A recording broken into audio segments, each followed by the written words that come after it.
Graktarnon Ustachil. Vashtohr Ebisu.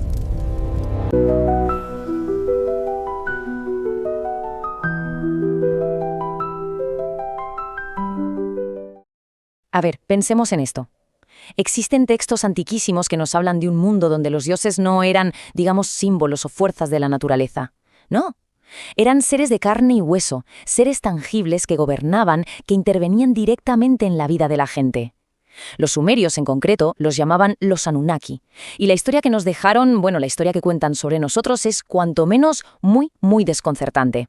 Y claro, esto nos lleva a una pregunta que es el corazón de una de las teorías más polémicas que existen sobre nuestros orígenes.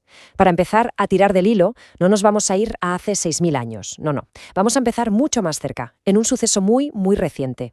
Vamos a meternos de lleno en un evento que a primera vista parece puro caos.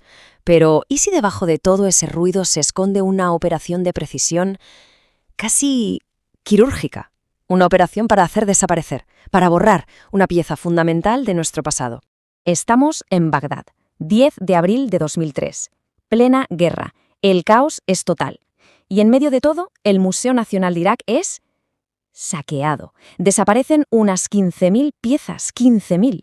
La versión oficial nos dice fue un saqueo masivo, fruto del descontrol. Pero hay algo que no cuadra. Los detalles no encajan, porque los ladrones no arrasaron con todo. Es más, pasaron de largo del oro, de las joyas, y se fueron directos a por un objetivo muy, muy concreto: las tablillas cuneiformes sumerias, o sea, las fuentes de información más antiguas que tenemos. Es que, tal como lo cuentan los testigos, aquello no fue un robo caótico. ¿Qué va? Fue una operación milimétrica para robar información. Era como si alguien supiera perfectamente lo que buscaba, como si llevaran una lista de la compra. Y en esa lista estaban los textos que narran la historia sumeria de la creación, la historia de nuestro propio origen. La pregunta es obvia: ¿por qué? ¿Por qué ese interés tan específico? Bueno, pues para entenderlo, tenemos que hacer un viaje en el tiempo y conocer a los protagonistas de esas tablillas, los sumerios. Vamos a ver, los sumerios son, para que nos entendamos, una de las mayores anomalías de la historia. Un auténtico quebradero de cabeza. Aparecieron casi de la nada con un nivel de conocimiento que es que simplemente no encaja, no debería estar ahí, en ese momento de la historia. Hablamos de hace 6.000 años, en lo que hoy es Irak. De repente aparecen y ¡pum!, inventan la escritura, las primeras leyes, los primeros gobiernos, incluso el sistema de 60 minutos que tiene una hora. Eso es suyo. Tenían conocimientos de astronomía, de matemáticas, a un nivel altísimo. Pero lo más loco de todo, lo que de verdad no cuadra, es que no fue algo gradual, no fue una evolución de siglos, no. Todo este conocimiento apareció de golpe, completamente formado, ya perfecto. Entonces la pregunta es, ¿de dónde salió todo eso? Pues bien, los propios sumerios tenían una respuesta muy clara para esa pregunta, y la dejaron por escrito. En sus textos, ellos atribuyen todo su saber, toda su civilización e incluso su propia existencia a unos seres que, según cuentan, bajaron del cielo, los Anunnaki. Y aquí, ojo, aquí está la clave de todo esto, porque los Anunnaki no se describen como dioses en el sentido que entendemos hoy, como seres abstractos a los que rezar. Para nada. En los textos son seres vivos, físicos, que toman decisiones, que asignan trabajos, que controlan procesos. O sea, no eran deidades etéreas, eran, por así decirlo, los jefes, eran gerentes. Y si miramos los relieves que nos dejaron, el retrato es bastante claro. Fijaos, eran seres imponentes, altísimos, mucho más que los humanos de la época. Llevaban una especie de tocados, todos iguales, que recuerdan mucho a cascos modernos. Y siempre llevan objetos extraños, como unos cetros y sobre todo unos bolsos pequeños muy característicos. Pero lo más alucinante es lo que llamaban el melam.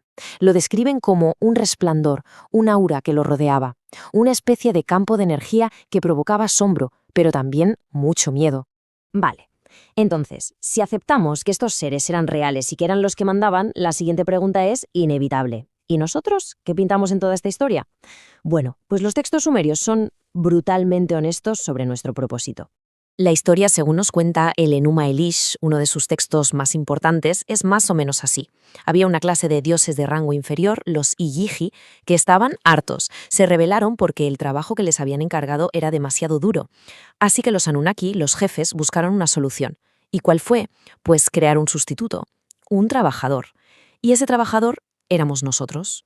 Fuimos creados y mezclados con un fin muy específico: hacer el trabajo pesado de los dioses, sobre todo minar recursos como el oro. Así de claro, no fuimos una creación divina por amor al arte, fuimos una solución laboral.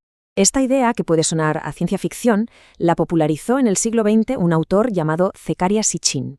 Él fue quien lanzó la teoría de que los Anunnaki eran en realidad extraterrestres.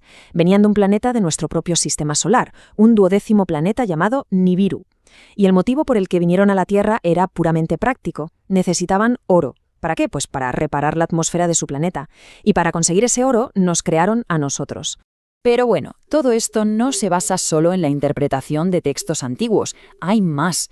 Hay hallazgos arqueológicos que son complicados, hallazgos que desafían directamente las explicaciones que nos da la ciencia oficial. Y este número que vemos es fundamental. Hablamos de un 25% más de volumen craneal. Se han encontrado cráneos, sobre todo en Sudamérica, con esta característica. Un 25% más grandes por dentro que un cráneo humano actual.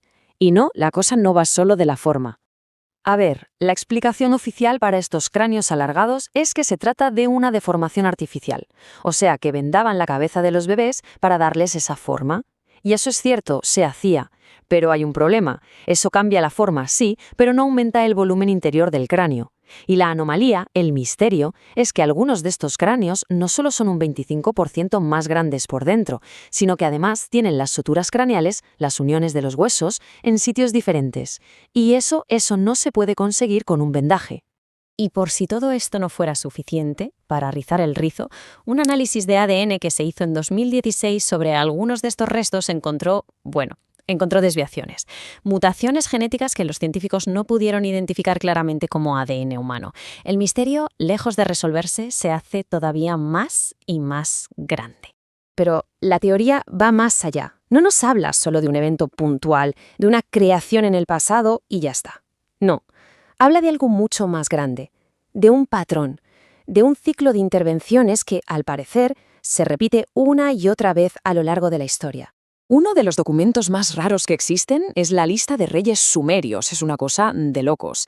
Describe a los reyes que gobernaron antes de un gran cataclismo, el famoso diluvio. Y estos reyes, reinaban durante periodos imposibles, decenas de miles de años. Pero entonces el texto dice que llegó el diluvio, y justo después la lista se reinicia. Y los nuevos reyes ya tienen reinados normales, de duración humana. Es como si la época de esos gobernantes casi inmortales se hubiera terminado de golpe.